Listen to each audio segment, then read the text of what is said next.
नमस्कार, मैं चंद्रशेखर जोशी देवभूमि टुडे में आपका स्वागत है। उत्तराखंड के 12 जिलों में हुए त्रिस्तरीय पंचायती चुनावों के नतीजे 2 दिन पहले आ चुके हैं। 31 जुलाई को विजेताओं के चेहरे सामने आ चुके हैं और अब बारी है ब्लॉक प्रमुखों और जिला पंचायत अध्यक्षों के चुनाव की। सभी नजरें इन दोनों चुनावों को लेकर है। यद्यपि अभी ब्लॉक प्रमुखों और जिला पंचायत अध्यक्षों के चुनावों को लेकर कोई अधिसूचना जारी नहीं हुई है, चुनावों की तारीख की घोषणा नहीं हुई है। हां, कल 1 अगस्त को उत्तराखंड के 12 जिलों के जिला पंचायत अध्यक्षों के आरक्षण के आवंटन को लेकर प्रोविजनल लिस्ट यानी कि अनंतिम सूची जारी हुई है। उत्तराखंड के 4 जिलों में अध्यक्ष पद की कुर्सी को अनारक्षित यानी कि अनरिजर्व करने का इसमें प्रस्ताव है। चंपावत उनमें से एक है। नैनीताल, चमोली और उत्तरकाशी ये 4 सीटें हैं जो अनंतिम सूची के मुताबिक अनरिजर्व कैटेगरी में है। 6 अगस्त तक आरक्षण की फाइनल लिस्ट यानी कि अंतिम सूची जारी हो जाएगी।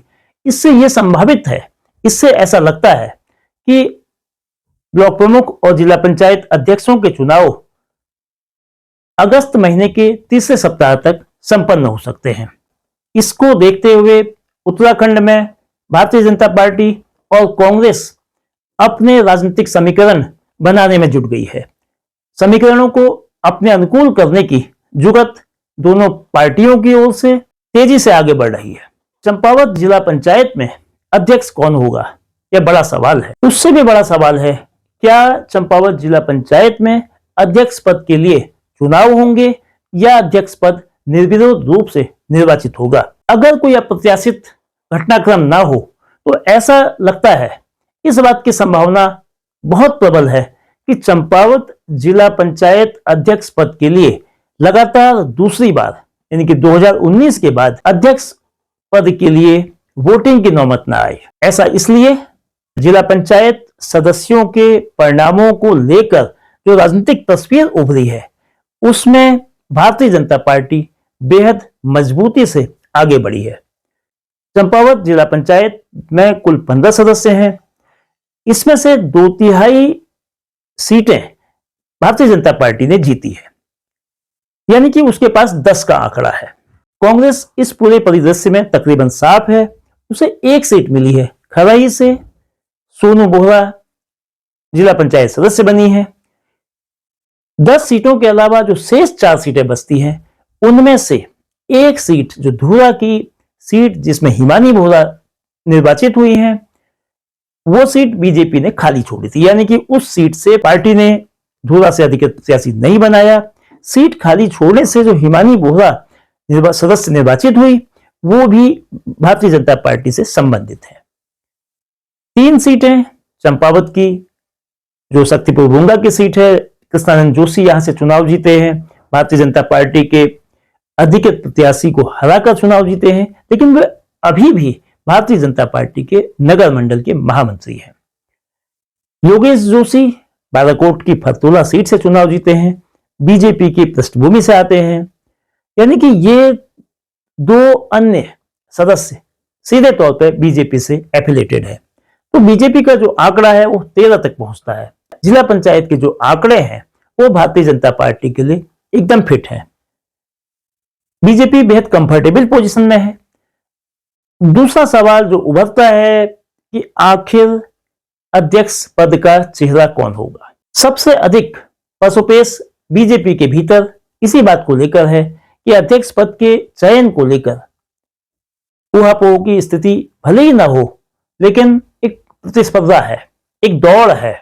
चंपावत जिला पंचायत में सबसे सीनियर जिला पंचायत सदस्य हैं जो बिल्कुल सीट से जीत के आई है, निर्मला मेहराना। निर्मला मेहराना 2014 में भी जिला पंचायत की सदस्य रह चुकी है। 2008 में वे ब्लॉक प्रमुख रही हैं। ऐसे में उनकी ओर से अध्यक्ष पद की दावेदारी की जा सकती है, लेकिन ये तभी मुमकिन है जब जिला पंचायत अध्यक्ष की कुर्सी महिला आरक्षित हो। जिला पंचायत अध्यक्ष को लेकर एक नाम जो चुनावों के नतीजे आने से पहले ही नहीं बल्कि नामांकन पत्र के दौरान से ही शुरू हुआ था। पार्टी विकासखंड की गरसारी सीट आनंद सिंह अधिकारी, जिन्होंने अपनी सीट करीब 4,500 वोटों से जीती है, उनका नाम अध्यक्ष पद की दौड़ में शुरू से सबसे आगे है।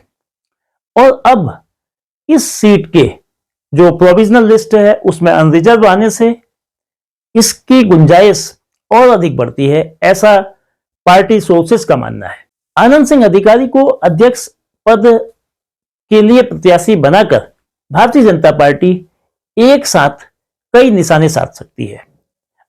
आनंद सिंह अधिकारी के चाचा कांग्रेस के नेता हैं, लोहाघाट के विधायक हैं, उनको अध्यक्ष पद के लिए आगे कर बीजेपी 2027 के शुरू में होने वाले विधानसभा चुनावों में अपनी राह आसान करने की संभावना को भी इसमें देख रही है। जो समीकरण है, जो हालात हैं, जिस तरह की परिस्थितियां जिला पंचायत के भीतर है, जिला पंचायत के जो चुनावों के नतीजे आए हैं, उनको देखते हुए दो बातें बेहद साफ है।